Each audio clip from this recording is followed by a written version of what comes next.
Mr. Catch a Body just caught himself another one. So Jerome Boots Ennis put on a masterclass performance versus Stanionis. Now, I understand. Here on this channel, we say the word masterpiece and masterclass a bit too often on the channel, I'm gonna be honest about it. But we gotta call it spade to spade. The way how Boots Ennis picked apart Stanionis, there's really no other words to describe what we had seen this past weekend other than calling it than what the fight was. It was a masterclass performance from Boots Ennis. Now, I do want to break down the fight because before the fight happened, I had a question. I was really interested in the fight, and it was because I was interested in how difficult will Boots Ennis make the fight. That was my question going into the fight. How difficult will Boots make the fight? Because his last fight against Karen, don't know how to say his last name, so I'm gonna call him Karen. The fight was super difficult. He was getting hit by shots that we're not used to seeing Boots getting hit by, right? It was just, the fight was more difficult than what it had to be, and it was because of Boots.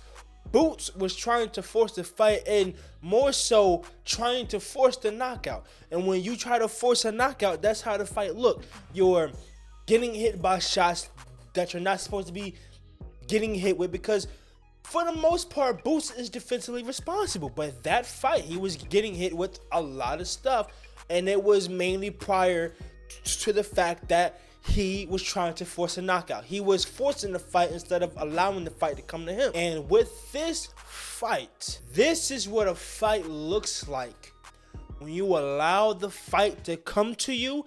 And most importantly, you do what Boots Ennis said in a post-fight press conference, which was stick to the game plan. Boots is a taller, rangier fighter. He's fighting a smaller, shorter armed fighter.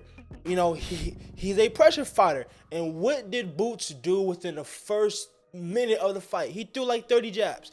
Immediately, he came out of the fight, jabbing, boom, boom, down to the body, boom, right? That's what you're supposed to do, right?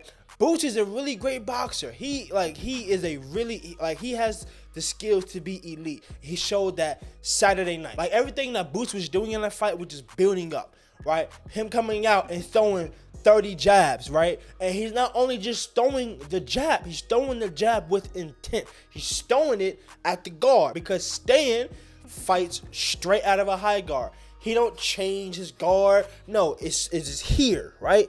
So if it's here, I'm throwing it at the guard. And I'm throwing it at the guard so that way I'm occupying the guard so I can land a jab down to the body. And that was the second thing that Boots established early in the fight.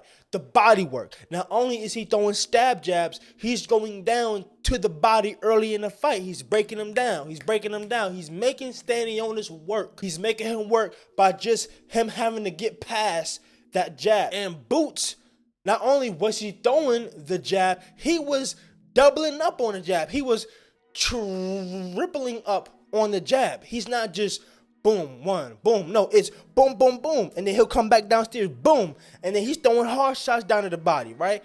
All of that was building up in the fight, right? From the body work to the right hands to the uppercuts to the check hooks to, you know, Boots comboing whenever he needed to combo. And then when he does combo, he's not sitting there, you know, and taking pictures, right? Like, that's a habit that Boots have.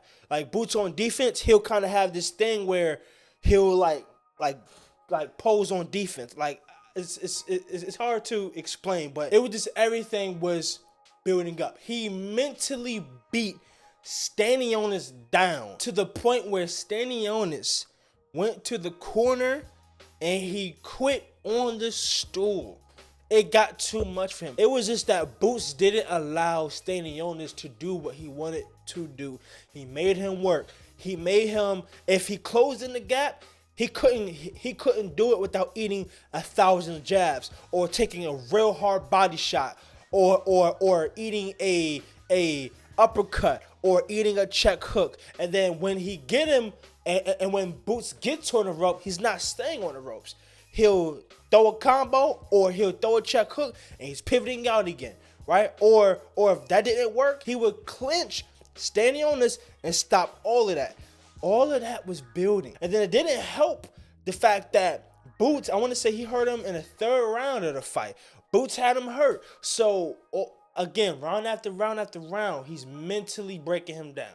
Mentally breaking him down. Him quitting in the corner, that was the end result.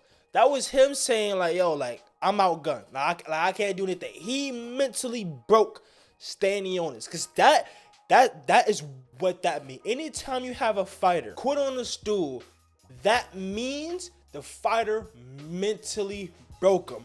Either they couldn't get to him because his defense was just so good, or whatever the case may be, it mentally broke him to the point where he said mentally he couldn't take it anymore, and then physically he couldn't take it anymore. Because adding on to the fact that before he quit on the stool, Stanionis got dropped in the fight right before that. So at that point, Stan mentally was just out of the fight.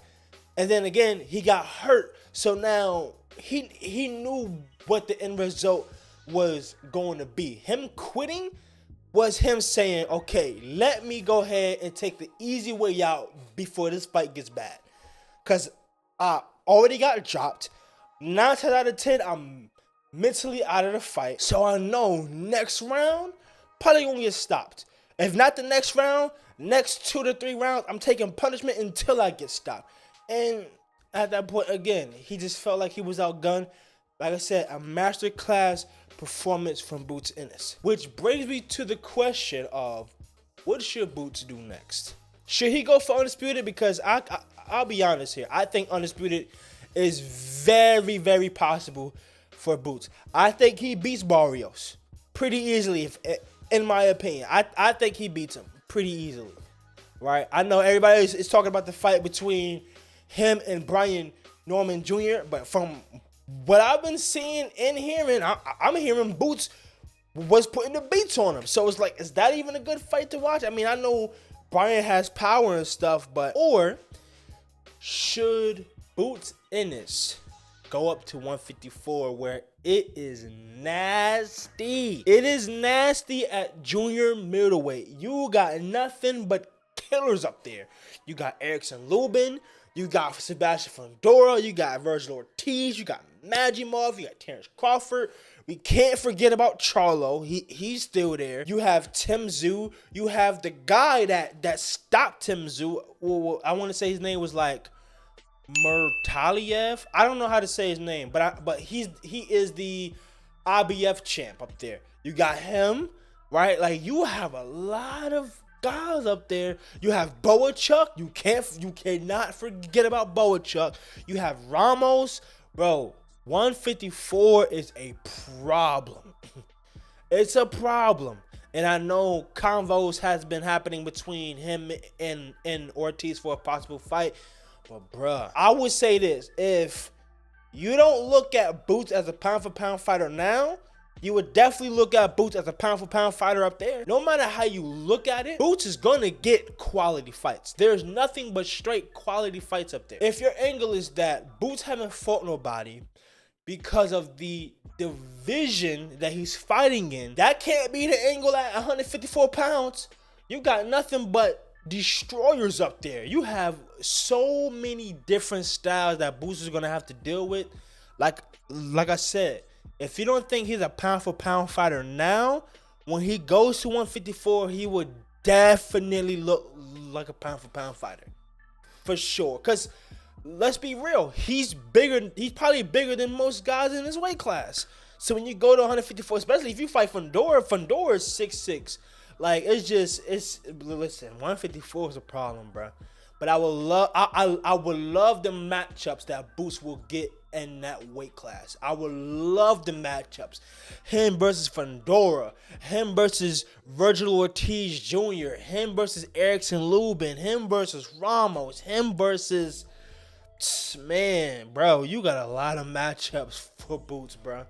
him against Charlo. Him and Charlo is still a good fight. Despite Charlo being out for a while, him and Charlo is still a real good fight.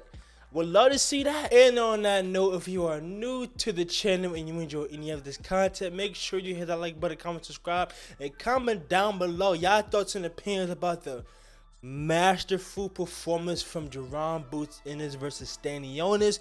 And do y'all believe that he should go for undisputed, or do you think he should move up to 154 pounds where, like I said, he got nothing but straight destroyers that he has to go through? Because I do believe he will become champ at 154, but I do believe undisputed is a bit more challenging for Boots if that is his goal. But I definitely think being a champion in that weight class is definitely achievable for Boots Ennis. And if you are new, make sure you hit that red button that says subscribe and click that bell, and make sure that bell is turned on to all so you don't miss out on any future uploads. And like always, it's your boy Remy, and I love you guys, and I will see you on the next one.